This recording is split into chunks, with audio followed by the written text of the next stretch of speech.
Welcome back to the Deep Dive. We're here again, ready to dig into another complex story, to really unpack it and figure out what truly matters. That's the goal. Cut through the noise, find the core insights. Exactly. And today we're unearthing a mystery that stayed buried, literally and figuratively, for over 40 years. It's a really compelling one. It is. It's a case that highlights so much the challenges investigators faced back then, the incredible power of modern science, and maybe most importantly, what happens when people just refuse to give up. We're talking about Linda Pagano. A heartbreaking story, really. Just imagine. Linda was 17 years old, an honor student in Akron, Ohio. She vanished back in 1974 after an argument. Just like that? Yeah. And then, about 5 months later, partial remains were found. But tragically, they weren't identified. They were buried as a Jane Doe. Nameless. For over 4 decades. 40 years. It's hard to fathom. It really is. So today, we're going to trace that journey. How did her name finally get reclaimed after all that time? And what's so striking here, from an investigative standpoint, is that core question. How does that happen? You have the disappearance, you have the remains found relatively soon after. Right, 5 months. 5 months. And yet, they remain completely disconnected for decades. It tells you so much about the systemic hurdles, the blind spots in investigations, especially back in the 70s. Compared to now. Exactly. It's a stark contrast. And this deep dive, I think, will really explore how those past challenges affected Linda's case and what lessons we absolutely have to learn from it. Definitely. So our path today is going to be pretty detailed. We'll walk through the timeline, Linda's disappearance, the discovery of the remains. The initial investigation, such as it was. Right. And we'll really dig into why. Why did her identity stay a mystery for so long? We're talking investigative missteps, almost unbelievable clerical errors. Things that seem so basic now, but had huge consequences. Exactly. And then we'll shift gears. We'll look at the collaboration, the almost accidental discoveries that finally brought her name back, the science, the citizen detectives. It's a fascinating convergence. It really is. Now, for this deep dive, we've pulled together a lot of material. We've got articles from the Washington Post, IdeaStream Public Media, News 5 Cleveland, the Akron Beacon Journal. Good local reporting there. Very detailed. And we've also relied heavily on official information from the Ohio Attorney General's Unsolved Homicides page.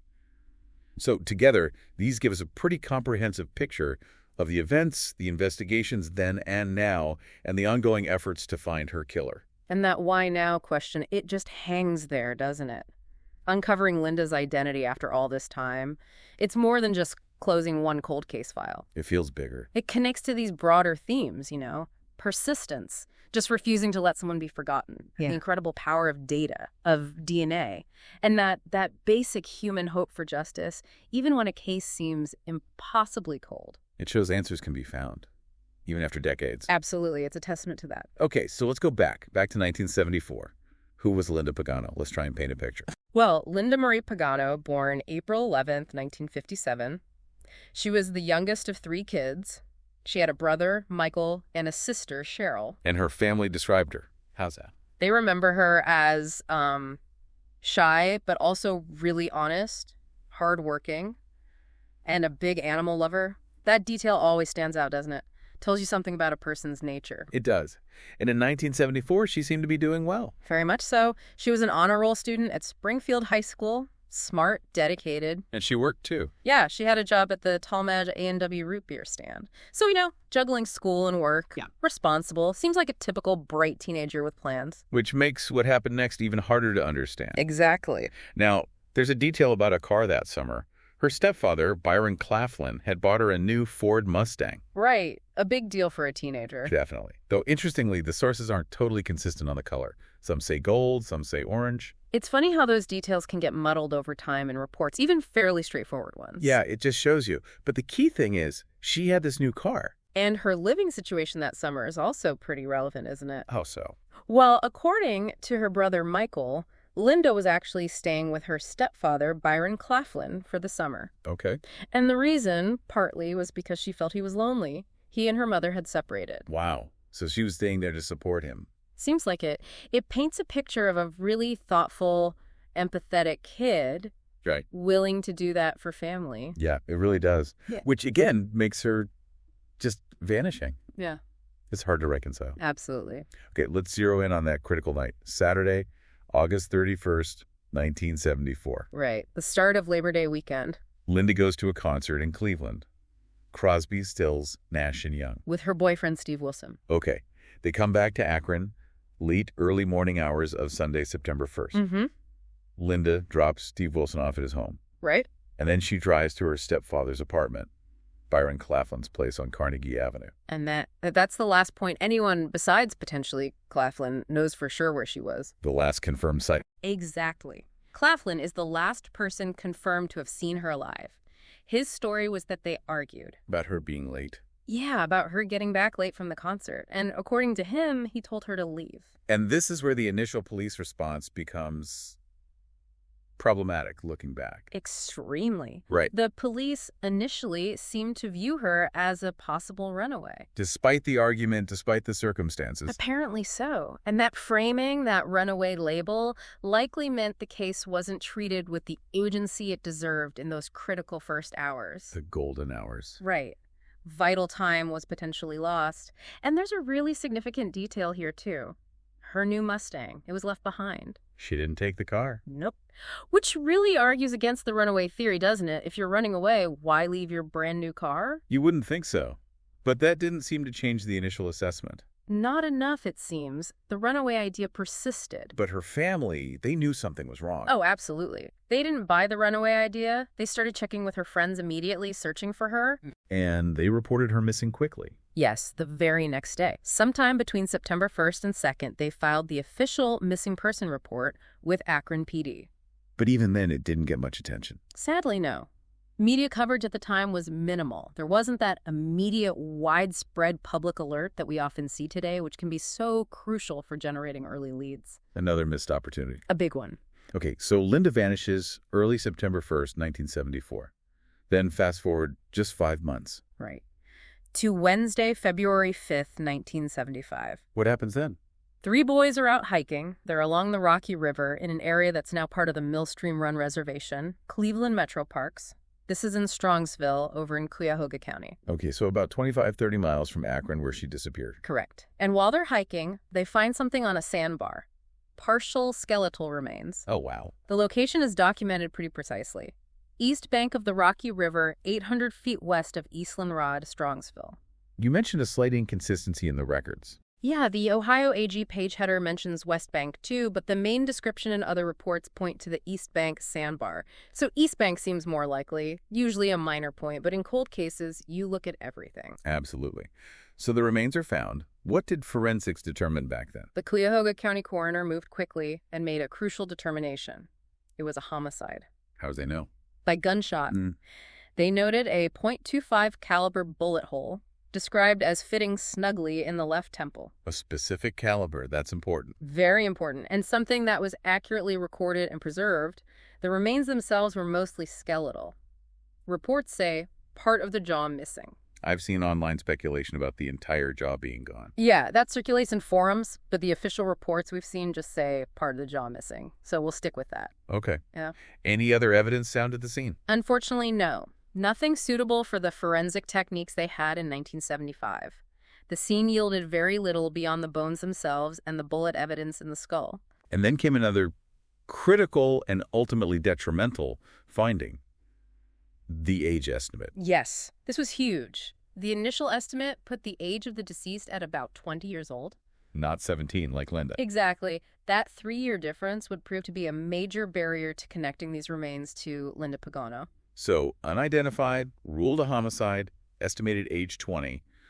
What happened next? Tragically, the remains were filed as unknown white female bones, and they were buried the very same day they were found, February 5th, 1975. The same day. Yes. In an unmarked grave at Potter's Field, which is in Memorial Garden Cemetery in Highland Hills. Potter's Field. That's for the unidentified, the unclaimed. Correct, a common burial ground. So she was buried anonymously, almost immediately after discovery, a stark end to that part of the story. This leads us right into the missed opportunities, the flaws in the system back in 75 that kept her anonymous for so long. It's incredibly frustrating to look back on. The case of the Jane Doe did get some attention, right? They tried to identify her. They did. Comparisons were made against missing women from all over the country. Even, bizarrely, Patty Hearst, who was missing at the time. Seriously, Patty Hearst? Yeah, it shows you how wide a net they were casting, maybe desperately.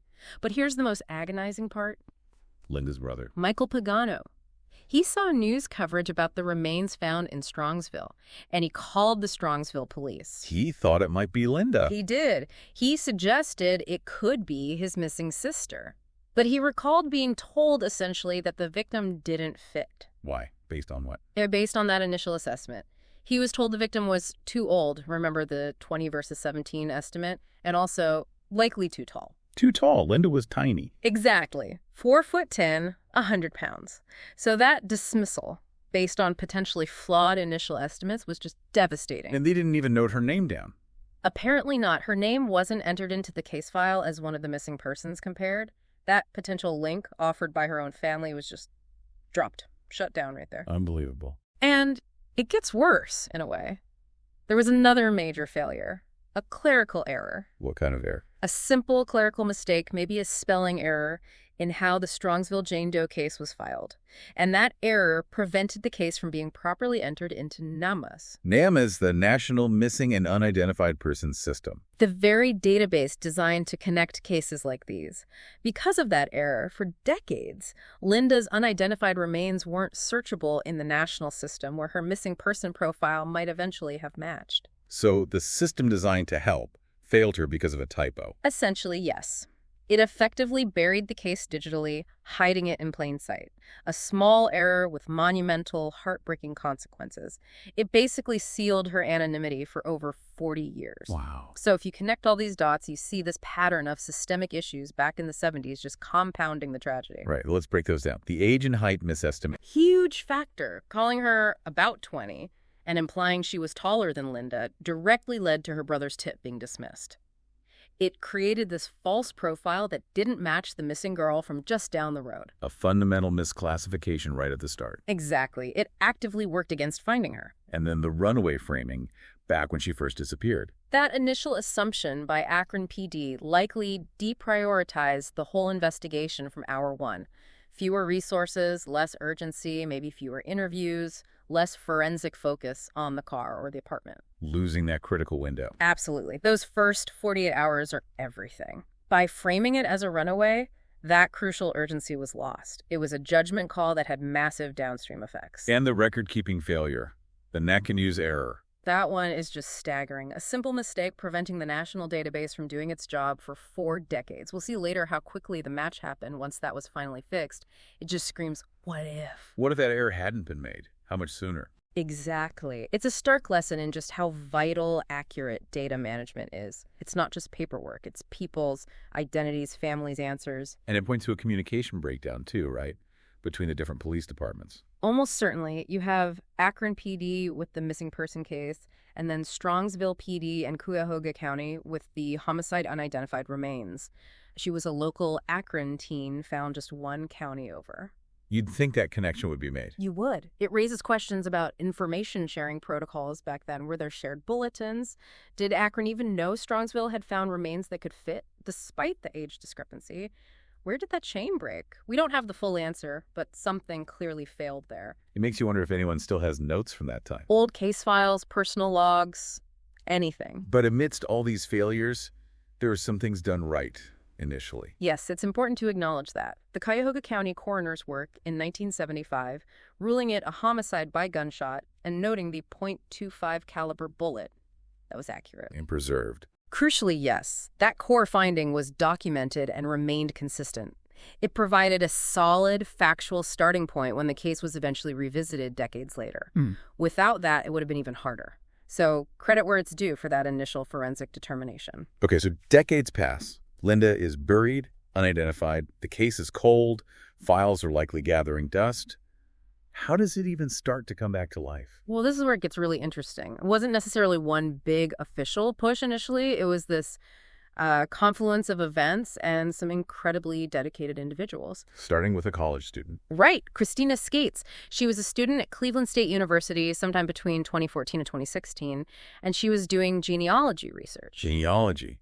How did that lead her to this? She stumbled across the burial entry for the unknown white female bones in Potter's Field, just that stark anonymous entry, and it bothered her deeply. The idea of someone just forgot. Exactly, that anonymity, that lack of a name. So she started asking questions. She began requesting records about this Jane Doe from L.T. Don Silvis of the Cleveland Metro Parks Police. Just pure curiosity and a sense of, well, injustice. And she didn't stop there. No. She took her findings online, posted about the case on Reddit and Web Sleuths, these online forums where people discuss cold cases. Try to get more eyes on it? Yeah. And that's how it caught the attention of Carl Koppelman. The forensic artist. Yes. He does amazing work reconstructing faces from skulls, often on a volunteer basis. He saw Skate's posts. Then later, during a completely separate phone call he was having with the Cuyahoga County Medical Examiner's Office about another case. He just mentioned it. He brought up this Strongsville Jane Doe case that Skates had highlighted, and that prompted the staff at the ME's office to look into it again. And that's when they discovered the clerical error, the mistake that had kept her out of NAMUS. Wow. So it was this chain reaction started by a student's research, amplified online, and then a chance mention on a phone call. Pretty much. It's incredible. Because of that sequence, the Jane Doe case was finally, correctly, entered into the NAMUS database after more than 40 years. Citizen persistence met a fortunate circumstance. And once it was in NAMUS, things started happening fast. Very fast. Enter Spirit Jeff Smith of the Akron PD's Missing Persons Unit. Okay. In late 2016, he was proactively working cold cases. He takes Linda Pagano's original missing person file and uploads her case details into NAMUS. And because the Jane Doe was finally in there correctly? Bingo. The system did its job. Street Smith immediately saw the compelling overlap. The time frame, the geography, the demographics. It was a potential match staring him in the face, a match that had been impossible just days or weeks earlier because of that data error. Must have been an incredible moment. You have to imagine realizing you might have just cracked a 40-year-old mystery. And it really underscores that question you raised earlier, doesn't it? How much sooner? Yeah. If that data had been right from the start, or entered correctly even 10, 20 years earlier, Linda might have been identified decades ago. It's almost certain. The speed of the match proves the power of these integrated systems. Once the data was clean and accessible, the connection was almost immediate. So as Street Smith sees the potential match, what's the next step? Collaboration. This is where you see modern interagency cooperation really shine. Akron PD, the Cuyahoga County ME's office, Cleveland Metro Parks Police, even the University of Akron gets involved later. How did they confirm the potential match initially? They exchanged dental records first. That strengthened the possibility significantly. It became clear this was a very strong lead, likely Linda. Which leads to the need for definitive proof. Right. DNA. That required an exhumation. Going back to Potter's Field. Yes. In October 2017, with cooperation from the city and the ME's office, they exhumed the grave marked for the 1975 Jane Doe. Was it difficult to locate the exact spot after all that time? Potter's Fields aren't always well mapped. It was complex. That's where the University of Akron came in. Their archaeology department used magnetic and electronic surveying tools to map the unmarked graves in that specific area. To make sure they got the right remains. Exactly. It was done carefully, respectfully, trying to correct that long period of anonymity. So they recover samples. Where did they go for testing? Bone samples were sent to the University of North Texas. They specialize in mitochondrial DNA analysis, which is particularly good for older, degraded remains like bones that have been buried for decades. And they compared it to? 2 samples provided by Linda's siblings, Michael and Cheryl. Mitochondrial DNA passes down the maternal line, so it provides a strong link between siblings. And the results? Came back in late June 2018, a definitive match. After 43 years, the unidentified remains were confirmed, unequivocally, to be Linda Marie Pagano. Wow. Just, wow. Decades of waiting for that confirmation. An answer, finally. Certainty for the family, even amidst the grief. The public announcement came soon after. July 12, 2018, a press conference. The CCMEO and investigators formally identified Linda. They also announced that the homicide investigation was now officially being handled by the Cleveland Metro Parks Police, since the remains were found on their jurisdictional land, the Millstream Run Reservation. So, identification solved, but the homicide investigation now formally active and targeted. Precisely. A moment of immense relief for the family, getting her name back, but also the start of a new phase, the quest for justice. And they were able finally give her a proper burial. Yes.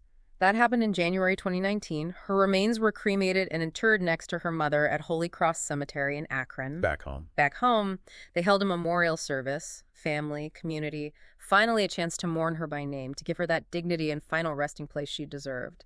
The end of her anonymity. But not the end of the story. No, not by a long shot. Identifying her was a monumental step, but the question remains, who killed Linda Pagano? Right. So what does this all mean for that ongoing investigation? What are the key unanswered questions now? There are still so many. The location disparity, for one. She disappears from Akron, found 25-30 miles away in Strongsville. How did she get there? When? Exactly. And was the riverbank the primary crime scene, or just where her body was left? A dump site. Possibly. The lack of physical evidence recovered back in '75 makes reconstructing that incredibly difficult. We just don't have those crime scene details. And the weapon, the .25 caliber handgun. That's a concrete clue. Small, concealable, often used up close. Have investigators found any connections? Records of shootings, thefts, arrests involving a .25 cal in that specific time frame, September 74 to February 75, in either Summit or Cuyahoga counties? Publicly, we don't know if that search yielded anything. Not that's been reported. It remains an open question, a potential avenue that needs thorough exploration in old records. And going back to that initial dismissal of Michael Pagano's tip, the age and height discrepancy? Right. Linda was 4'10", 100 pounds. The Jane Doe was estimated at about 20 and likely too tall.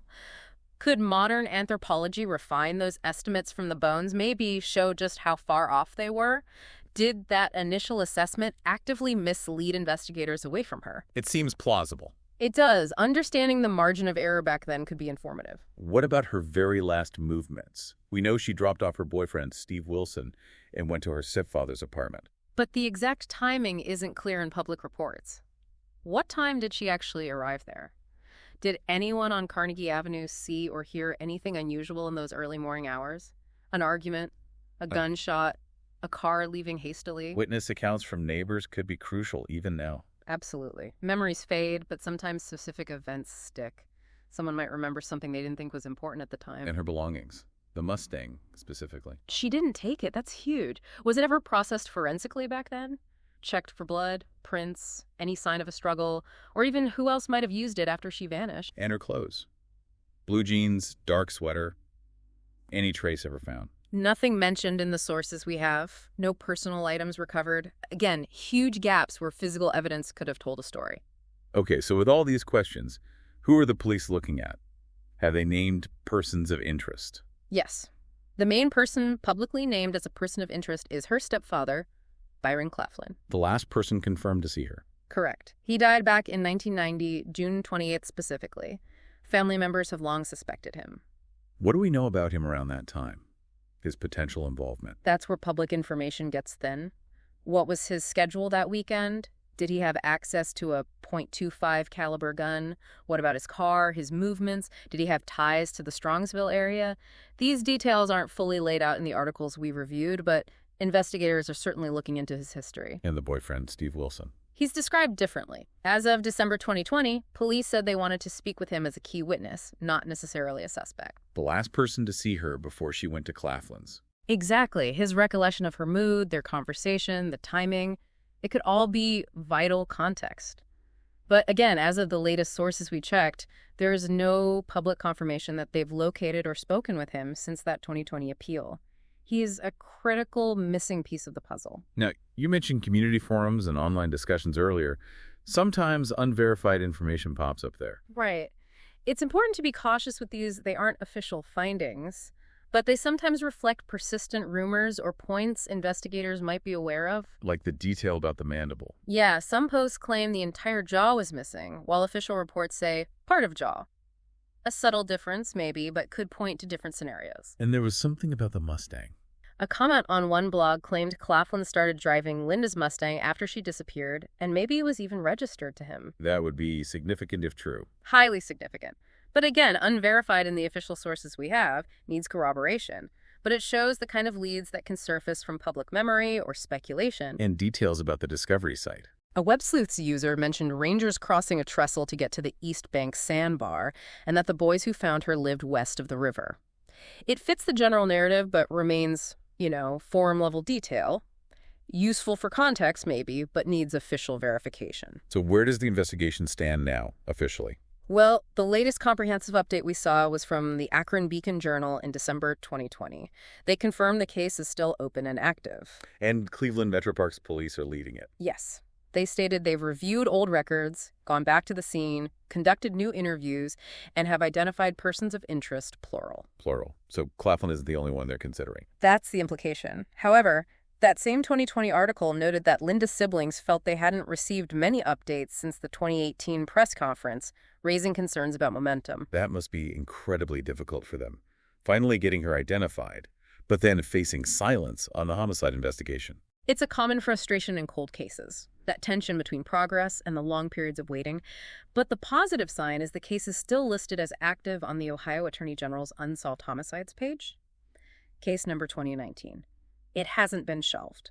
Okay, so looking back at this whole journey, despite the decades of frustration, there are successes to highlight, right? Things that worked eventually. Absolutely. We mentioned the accuracy of the 1975 homicide ruling and the ballistics.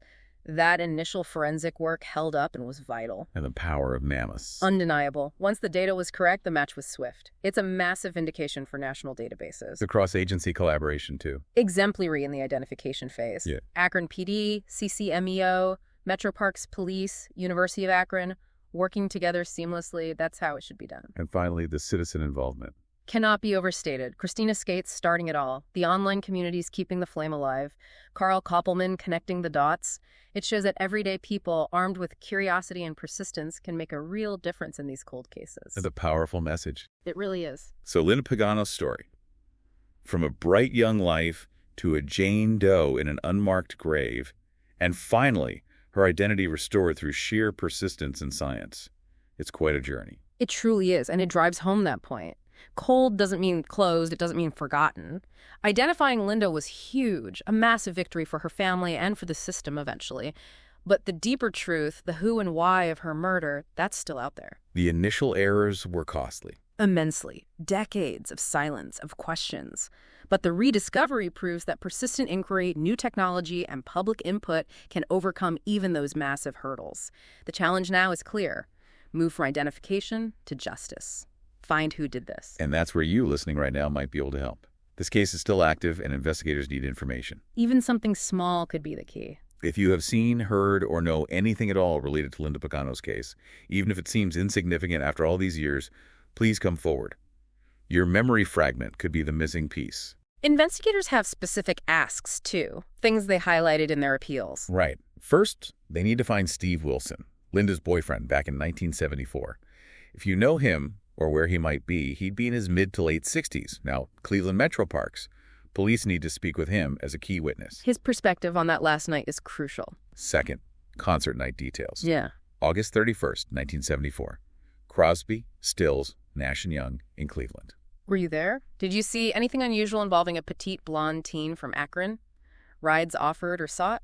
After parties? Car trouble on the way home? Anything. Even seemingly random details about cars, plates, stops, it could help map her movements. Third, Carnegie Avenue observations in Akron, early morning, September 1st, 1974. If you lived there or were visiting, did you hear or see anything? An argument? A gunshot? A car leaving strangely? Someone cleaning a car or dumping items? Things that might have seemed odd but you dismissed at the time. Fourth, activity near the Rocky River Discovery Site in Strongsville between fall 1974 and February 5, 1975. Specifically the East Bank, 800 feet west of Eastland Road. Were you fishing, hiking, hunting there? Did you see parked vehicles, people at odd hours, someone carrying something? Old photos from that area, journal entries. Anything could hold a clue. Fifth, the .25 caliber handgun. Do you recall anyone in the Akron or Cleveland-Cuyahoga County area back in late 74 who owned, bragged about, or suddenly got rid of a .25 cal? Or someone whose behavior changed drastically around that time? Any connection to that specific weapon could be vital. And finally, Byron Claflin history. Linda's stepfather. He was a bartender. Did you know him back in the early 70s? Do you recall anything about his temper, firearms, cars, trips to Cleveland or Strongsville? Any unexplained absences or behavior around September 1st, 1974? Anything that might shed light on his activities or state of mind at that critical time. If any of this rings a bell, even faintly, please make the call. Contact Cleveland Metro Parks Police directly at 440-331-5530. Or you can submit a tip anonymously online through the Ohio Attorney General's portal. Just search for Linda Pagano's unsolved homicide case. Every piece of information matters. Let's hope that by bringing Linda's story back into the light, someone out there holds the key to finally bringing her justice and giving her family the full answers they've waited so long and fought so hard for. Thank you for diving deep with us today.